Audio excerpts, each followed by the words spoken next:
मित्रांनो, लोकसभा 2024 साठीचा शेवटचा टप्पा 1 जून या दिवशी पार पडला आणि सायंकाळपासून धडाधड वेगवेगळ्या वृत्तवाहिन्यांवरती सुरू झाले ते या निवडणुकीबाबतचे एक्झिट पोल्स.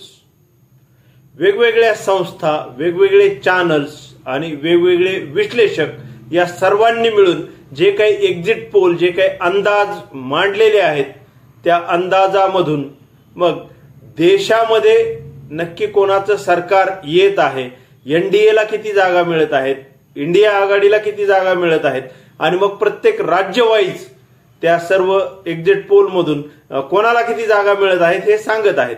आणि मग महाराष्ट्राबाबत जेव्हा आपण विचार करतो आणि वेगवेगळे एक्झिट पोल्स पाहतो तेव्हा असं दिसून येतं की उद्धव ठाकरे यांनी एकनाथ शिंदे यांच्यावरती मात केल्याचं एक्झिट पोल मधून दिसून येत आहे.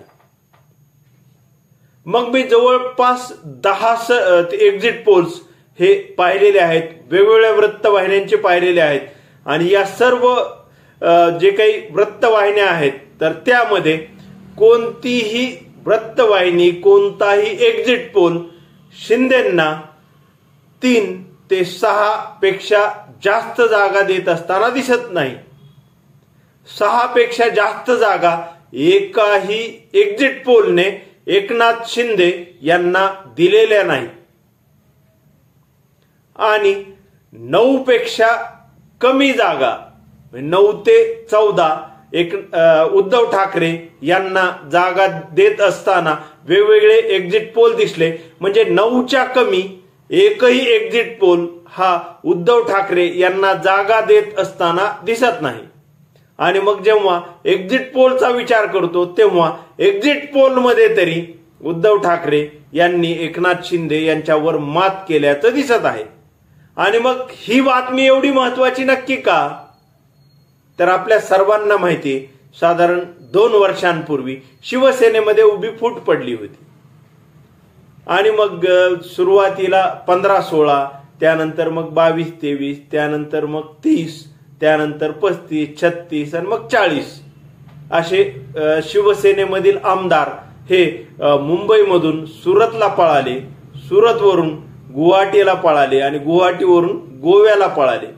तब्बल 22 ते 25 दिवसांचा त्यांनी प्रवास केला आणि मग संपूर्ण प्रवास करून मग ते भगतसिंग कोश्यारींनी जे काही निर्णय घेतले त्या निर्णयांच्या आधारे आणि केंद्र सरकारने जे काही त्यांना वाय दर्जाची सुरक्षा दिली त्या सुरक्षे रक्षकांच्या गराड्यामध्ये मुंबईमध्ये पोहोचल्याचं दिसलं. आणि मग या संपूर्ण प्रकरणाचं मग न्यायालयामध्ये एक केस चालू होती, निवडणूक आयोगाकडे एक केस चालू होती आणि विधानसभेच्या अध्यक्षाकडे देखील एक केस चालू होती. आणि मग यामध्ये खरं कोण, खोटं कोण, शिवसेना खरी नक्की कोणाची याबाबत हे सर्व निकाल येणार होते. न्यायालयाने अप्रत्यक्षरित्या शिवसेना खरी ही उद्धव ठाकरेंचीच आहे असं सांगितल्याचं दिसलं. कारण त्यांनी बरंचसं सांगितलं की प्रतोद हे सुनील प्रभूच असायला पाहिजेत किंवा भगतसिंग कोश्यारी यांनी घेतलेले निर्णय चुकीचे आहेत किंवा बरेचशे गोष्टी आहेत त्या निकालपत्रामध्ये आपण सर्वांनी ऐकलेलं आहे. त्यानंतर मग हे आपले जे विधानसभेचे अध्यक्ष आहेत राहुल नार्वेकर, त्यांनी तर थेट असं म्हणाले की हे आमदार अपात्रतेचं प्रकरणच नाहीये. कारण आमदार अपात्र झाले असते तर शिंदेचा गट हा पूर्णपणे बारगळला असता, अपात्र झाला असता. कारण उर्वरित जे 24 जण आहेत ते पण अपात्र झाले असते किंवा परत आले असते त्यातले काही जण. मग ते राहुल नार्वेकर काय म्हणाले की हे आमदार अपात्रता प्रकरण नाहीये तर हे पक्षांतर्गत मतभेदाचं प्रकरण आहे. हास्यास्पद निर्णय. अतिशय मला तर त्यांची कीव करावी वाटते की ते ऍडव्होकेट आहेत, माझं पण LLB झालेलं आहे, मला पण थोडासा कायदा कळतो मी जरी प्रॅक्टिस करत नसलो तरी. पण त्यांचं ते हास्यास्पद निर्णय मला असा वाटला. किंवा मग भाजपने लिहून दिलेली स्क्रिप्ट राहुल नार्वेकर वाचत असताना दिसले. आणि मग जेव्हा निवडणूक आयोगाचा विचार करतो तेव्हा निवडणूक आयोगाने काय केलं तर त्यांनी मग तुमचे आमदार किती, खासदार किती, मग तुमचे पदाधिकारी किती, मग तुमचे ऍफिडेव्हिट मागवले आणि मग जेव्हा तिथं सर्व हे दाखल केलं, कारण मला माहिती आहे की मी काही शाखांमध्ये जाऊन भेटी दिल्या होत्या, तर अनेक शिवसैनिक, अनेक जिल्हा प्रमुख, अनेक तालुका प्रमुख, अनेक शहर प्रमुख हे उद्धव ठाकरे यांच्यासाठी ऍफिडेव्हिट बनवण्यामध्ये, फॉर्म भरण्यामध्ये मग्न होते. आणि मग 20-22 लाख फॉर्म हे उद्धव ठाकरे यांनी निवडणूक आयोगाकडे दिले होते. मोठमोठ्या गाड्या म्हणजे ट्रकच्या ट्रक भरून ह्या निवडणूक आयोगाकडे जायच्या आणि त्या तुलनेमध्ये अतिशय कमी, म्हणजे नक्की आकडा मी आता सांगू शकत नाही, परंतु उद्धव ठाकरेंच्या एवढे नक्कीच एकनाथ शिंदे हे फॉर्म देऊ शकले नव्हते, ऍफिडेव्हिट देऊ शकले नव्हते.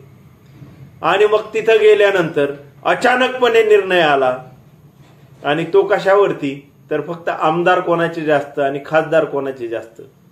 आणि मग शिंदेकडे 40 आमदार होते, उद्धव ठाकरेंकडे फक्त 15 आमदार होते, शिंदेकडे 13 खासदार होते, उद्धव ठाकरेंकडे फक्त 5 खासदार होते, राज्यसभेवरचे 3 खासदार उद्धव ठाकरेंकडे होते आणि विधान परिषदेचे वेगळे, तर ते देखील आमदार हे सर्व उद्धव ठाकरेंकडे होते. आणि मग निवडणूक आयोगाने फक्त एवढ्याच आधारावरती निर्णय देऊन टाकला की शिवसेना ही एकनाथ शिंदेची आणि मग धनुष्यबाण हे देखील एकनाथ शिंदेचं. आता तो कोणाच्या दबावात दिला, कसा दिला, आपल्या सर्वांना माहिती आहे की मोदी है तो मुमकिन आहे. आणि मग आता जे काही एक्झिट पोल पाहतो आहोत, तर एक्झिट पोलमध्ये आपल्या सर्वांना माहिती की 15 जागा एकनाथ शिंदेंनी लढवल्या होत्या आणि एकही एक्झिट पोल एकनाथ शिंदे यांना 6 पेक्षा जास्त जागा देत नाहीये. 3 ते 6च्या दरम्यान ते राहतील असं सांगत आहेत. आणि माझा देखील कालच्या व्हिडिओमधील अंदाज आहे 3 ते 5. आणि मग सर्व एक्झिट पोल उद्धव ठाकरे यांना 9 ते 14च्या दरम्यान जागा दाखवत आहेत, म्हणजे 9च्या कमी एकही एक्झिट पोल दाखवत नाहीये. आणि मग माझा अंदाज तर 16 ते 19 आहे उद्धव ठाकरे यांच्यासाठी. आणि मग जर खासदार जास्त आले तर एक तगडी बाजू उद्धव ठाकरे यांच्या बाजूने होऊ शकते. आणि मग जनतेच्या न्यायालयामध्ये फैसला, असं जे उद्धव ठाकरेंचे नेते म्हणतात, स्वतः उद्धव ठाकरे देखील म्हणतात, संजय राऊत म्हणतात, सुषमा अंधारे म्हणतात किंवा अन्य नेते म्हणतात की जर न्यायालय फैसला देणार नसेल, जर निवडणूक आयोग फैसला देणार नसेल, जर विधानसभा अध्यक्ष फैसला देणार नसतील, तर मग आम्ही जनतेच्या न्यायालयात जाऊन जनता ठरवेल खरी शिवसेना कोणाची.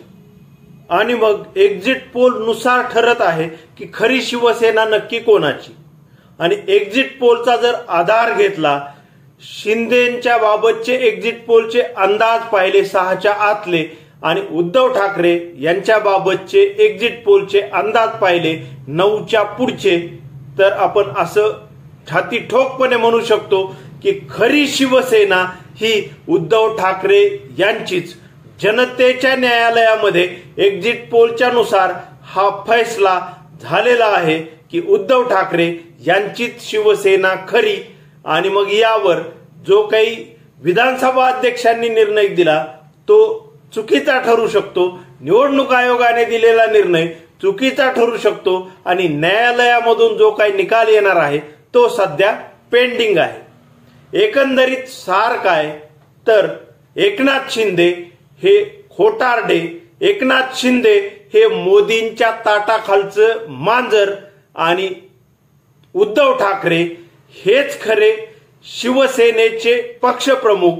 उद्धव ठाकरे हेच महाराष्ट्राच्या जनतेच्या मनावर राज्य करणारे नेते आणि उद्धव ठाकरे यांचीच शिवसेना खरी. आणि धनुष्यबाण कोणाकडे असावा, तर तो उद्धव ठाकरे यांच्याकडेच असावा, हे एक्झिट पोल नुसार सरळ सरळ दिसत आहे. मित्रांनो, माझ्या या मताविषयी तुम्हाला नक्की काय वाटतं, नक्की कमेंट करा. आजच्या विषयी एवढं थांबतो. धन्यवाद.